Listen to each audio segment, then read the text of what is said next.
जय हिंद। स्टडी बसेरा के नए वीडियो में आप सभी का हार्दिक स्वागत है। आज के क्वेश्चन सेट का पहला प्रश्न है, हुमायूं का मकबरा कहाँ है? ऑप्शन है option A Delhi, option B Lahore, option C Agra, option D Secunderabad. तो इसका आंसर हो जाएगा, अगर आप लोग जानते हैं तो कमेंट्स में आंसर बताइए इसका। तो इसका आंसर हो जाएगा ऑप्शन ए दिल्ली, हुमायूं का मकबरा दिल्ली में है। अब ऑप्शन बी में है लाहौर, तो लाहौर में जहांगीर का मकबरा है, लाहौर में जहांगीर का मकबरा है। और ऑप्शन सी में आगरा, तो आगरा में शाहजहां का मकबरा है, आगरा में शाहजहां का मकबरा है। और ऑप्शन डी में है सिकंदराबाद, तो सिकंदराबाद में अकबर का मकबरा है। तो यहाँ और एक चीज़ बताना चाहूँगा मैं कि आगरा में तो शाहजहां का मकबरा है और आगरा में ही बाबर का भी मकबरा था, आगरा में बाबर का भी मकबरा है। और यहाँ से सबसे पहले बाबर को आगरा में ही दफनाया गया था और यहाँ से उसकी डेड बॉडी को निकाल कर फिर काबुल ले जाया गया था। तो उसका मकबरा दो जगह है, आगरा और काबुल में है, बाबर का मकबरा दो जगह है। और औरंगजेब, एक औरंगजेब है, औरंगजेब का मकबरा औरंगाबाद में है, इसे भी आप लोग नोट डाउन कर लीजिएगा। नेक्स्ट क्वेश्चन है, तूतीकोरिन बंदरगाह कहाँ है? तूतीकोरिन पोर्ट कहाँ है? Option A Kerala, option B Andhra Pradesh, option C Tamil Nadu, option D Karnataka. तो इसका आंसर हो जाएगा ऑप्शन सी तूतीकोरिन बंदरगाह या तूतीकोरिन पोर्ट तमिलनाडु में स्थित है। तूतीकोरिन बंदरगाह भारत का सबसे कम गहरा बंदरगाह है और भारत के प्रमुख जो बंदरगाह हैं, बड़े बंदरगाह 13 बंदरगाह हैं, उनका कंप्लीट वीडियो मैंने एक वीडियो बना रखा है, प्ले लिस्ट में आप लोग जाकर वहाँ देख सकते हैं किस बंदरगाह की क्या खासियत है, पूरा डिटेल वहाँ समझाया गया है। या फिर मैं आई बटन में इसका लिंक दे दूंगा, वहाँ से भी आप लोग इसका डिटेल जानकारी हासिल कर सकते हैं। नेक्स्ट क्वेश्चन है, देहांग किस नदी को कहते हैं या फिर देहांग किस नदी का नाम है? तो ऑप्शन है ऑप्शन ए गंगा नदी, ऑप्शन बी सिंधु नदी, ऑप्शन सी यमुना नदी, ऑप्शन डी ब्रह्मपुत्र नदी। तो इसका आंसर हो जाएगा ऑप्शन डी, ऑप्शन डी हो जाएगा। ब्रह्मपुत्र को देहांग नदी कहते हैं। और देहांग तो किस क्षेत्र में कहते हैं? तो ब्रह्मपुत्र नदी को अरुणाचल प्रदेश में देहांग नदी के नाम से जानते हैं। और हम सभी जानते हैं कि ब्रह्मपुत्र नदी तिब्बत से निकलती है और तिब्बत में इसे यारलुंग सांगपो कहा जाता है, यारलुंग सांगपो, ध्यान से सुनिएगा, यारलुंग सांगपो कहा जाता है तिब्बत में ब्रह्मपुत्र नदी को। और यह अरुणाचल प्रदेश राज्य में सबसे पहले प्रवेश करती है, भारत में प्रवेश करती है अरुणाचल प्रदेश राज्य में। अरुणाचल प्रदेश राज्य से होते हुए असम होते हुए यह बांग्लादेश में प्रवेश करती है और बांग्लादेश में इस नदी का नाम यमुना हो जाता है। ब्रह्मपुत्र को बांग्लादेश में जमुना कहा जाता है और बांग्लादेश में गंगा नदी को पद्मा कहा जाता है। और ये दोनों नदियाँ जब मिल जाती है, दोनों की मिश्रित जलधारा को, संयुक्त जलधारा को, ब्रह्मपुत्र गंगा नदी की संयुक्त जलधारा को मेघना नदी कहा जाता है बांग्लादेश में। चलिए अब देखते हैं नेक्स्ट क्वेश्चन है, भौतिकी के क्षेत्र में 2 बार नोबेल पुरस्कार पाने वाले वैज्ञानिक कौन हैं?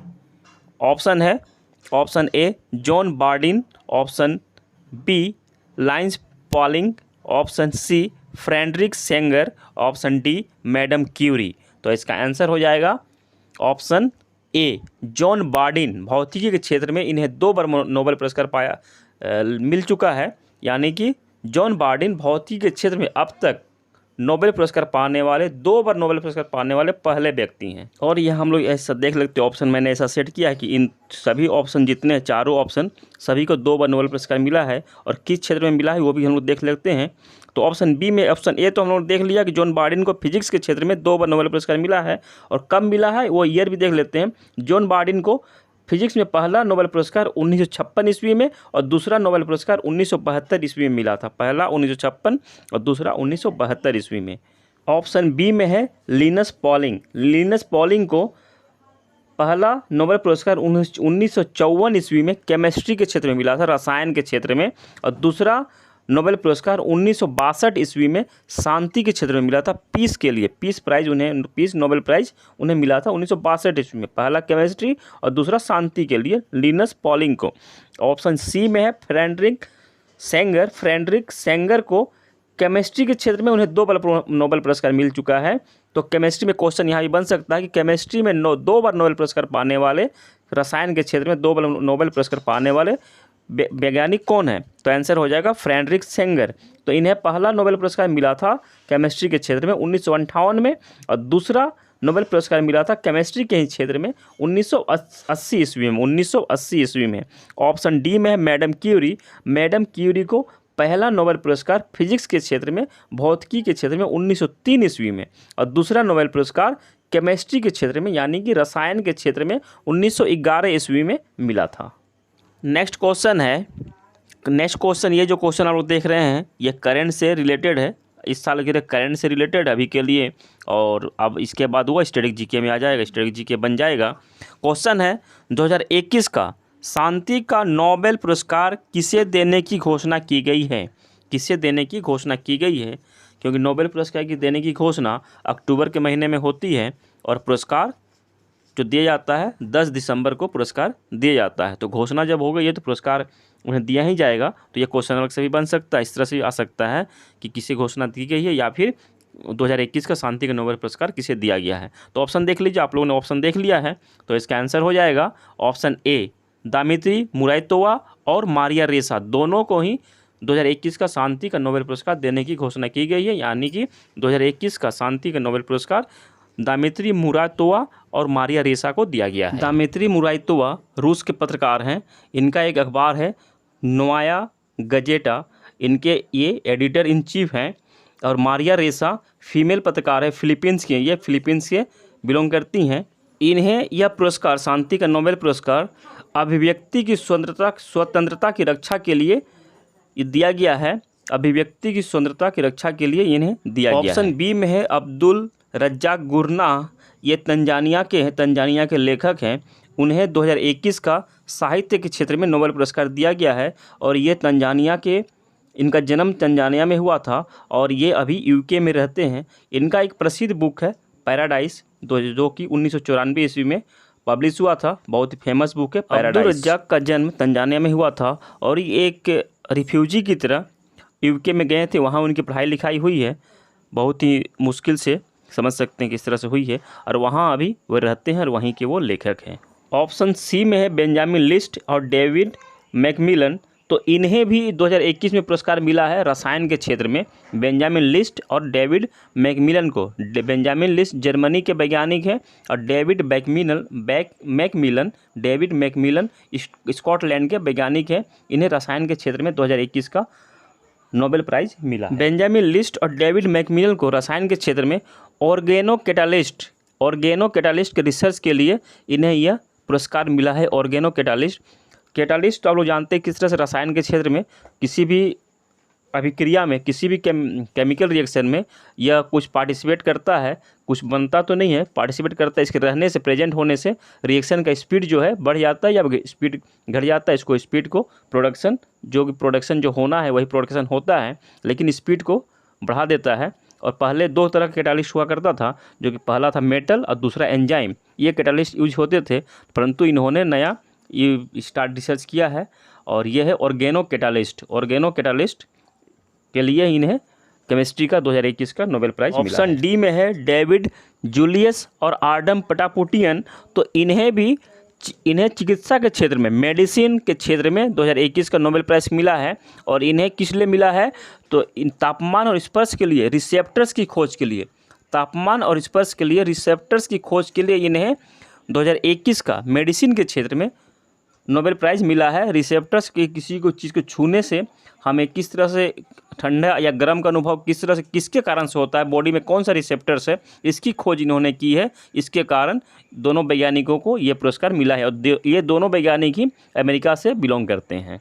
आर्डम पटापुटियन का जन्म बेरूत लेबनान में हुआ है, परंतु ये अभी अमेरिका में सेटल हो गए, इसलिए अमेरिका के वैज्ञानिक हैं। और डेविड जूलियस का जन्म अमेरिका में ही हुआ है। नोबेल पुरस्कार 6 क्षेत्रों में दिया जाता है। इसमें से हम लोगों ने 4 क्षेत्र का चर्चा कर लिया है, अब 2 क्षेत्र बचा है, अर्थशास्त्र और भौतिकी, वो भी हम लोग यहाँ देख लेते हैं। अर्थशास्त्र यानी कि इकोनॉमिक्स के क्षेत्र में 3 वैज्ञानिकों को यह पुरस्कार दिया गया है।